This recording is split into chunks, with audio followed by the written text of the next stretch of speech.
So చూస్తున్నాం కదా భరత్, అంటే కాంగ్రెస్ అధికారంలో ఉండి కూడా గెలవకపోవడాన్ని కాంగ్రెస్ వాళ్ళు జీర్ణించుకోలేకపోతున్నారు. ఇక్కడ ప్రతిపక్షాలకు అవకాశం ఉన్నట్టుంది. సో ఎలా అనాలిసిస్ చేస్తారు? మెయిన్ రీజన్స్ ఓడిపోవడానికి ఏంటి అంటే ఏం చెప్తారు మీరు?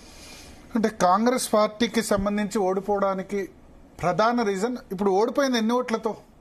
5,000 ఓట్లు. పెద్ద మెజార్టీ ఏం కాదు. 2,11,000 ఓట్లు పోలైతే 5,000 మెజార్టీ అంటే దీన్ని అధికార పార్టీ అనుకుంటే ఏదైనా చేయొచ్చు. మనం చూసాం బీఆర్ఎస్ గ్రాడ్యుయేట్ ఎన్నికల్ని గతంలో ఎంత సీరియస్ గా తీసుకుందో.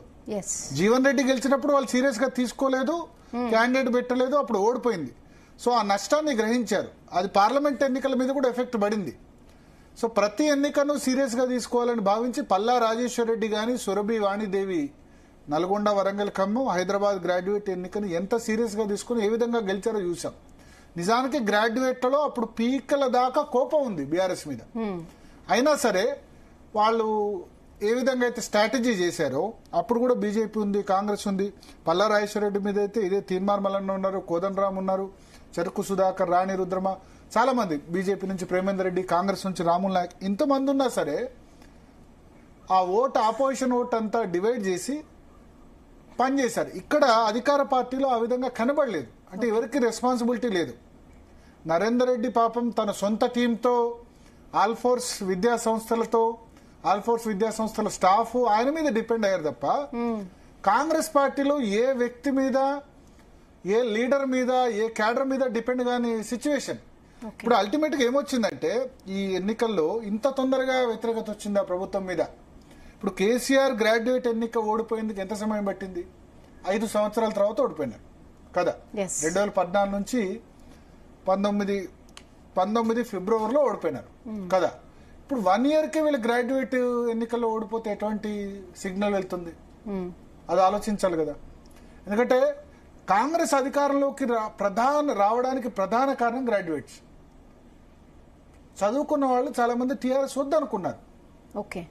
ఎందుకు వద్దనుకున్నారు? మాకు ఉద్యోగాలు ఇవ్వట్లేదు, మాకు టీచర్స్ మాకు సరిగ్గా నెలకి జీతం సరిగ్గా రావట్లేదు, ఆలస్యం చేస్తున్నారు, టీచర్లకు ప్రమోషన్స్ లేవు, ట్రాన్స్ఫర్స్ లేవని, గ్రాడ్యుయేట్స్ మాకు ఉద్యోగాలు లేవని చెప్పి.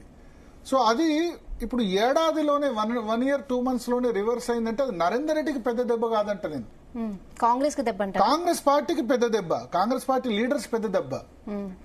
సో ఎందుకంటే ఇప్పుడు 42 అసెంబ్లీ సెగ్మెంట్స్ ఉన్నాయి. రేపు బీజేపీ ఏం చెప్తుంది? 42 అసెంబ్లీ సెగ్మెంట్ లో మాకు ఓటు పడింది ఉత్తర తెలంగాణ. ఆల్రెడీ వాళ్ళకి అక్కడ 4 ఎంపీలు ఉన్నారు కదా. బండి సంజయ్, రఘునందన్ రావు, ధర్మపురి అరవింద్, గోడం నాగేష్. ఆదిలాబాద్, కరీంనగర్, నిజామాబాద్, మెదక్ 4 ఎంపీలు, 7 అసెంబ్లీ సీట్లు ఉన్నాయి. ఇంకా ఉత్తర తెలంగాణ ఇంకా స్ట్రాంగ్ కాదా బీజేపీ? మొన్న అసెంబ్లీలో అంటే సరే బీఆర్ఎస్ వర్సెస్ అది నడిచింది కాంగ్రెస్. సో అల్టిమేట్ గా వీళ్ళు కరెక్ట్ గా కాంగ్రెస్ కి ఇప్పుడు అది నరేందర్ రెడ్డి ఓటమి కంటే నేనేమంటానంటే కాంగ్రెస్ లీడర్స్, క్యాడర్స్ కోఆపరేట్ చేయకపోవడం వల్ల ఓటమి అంటారు.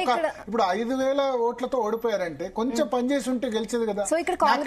నాకు ఎక్కడ కలెక్టివ్ గా పనిచేసినట్టు అనిపించట్లేదు. కాంగ్రెస్ అంటే పైనుంచి పిసిసి చీఫ్, ముఖ్యమంత్రి రేవంత్ రెడ్డి లెవెల్లో లైట్ తీసుకుందని నేను అనుకోవట్లేదు. ఎమ్మెల్యేలు కారణం, కాంగ్రెస్ ఎంపీలు కారణం, కాంగ్రెస్ లీడర్లు కారణం, కాంగ్రెస్ క్యాడర్ కారణం. బీజేపీ లీడర్స్ ఏ విధంగా పనిచేశారు చూడండి. కిషన్ రెడ్డి నుంచి మొదలు పెడితే బండి సంజయ్ వరకు అందరు ప్రచారం ఎంత యాక్టివ్ గా, ఎంత వాళ్ళు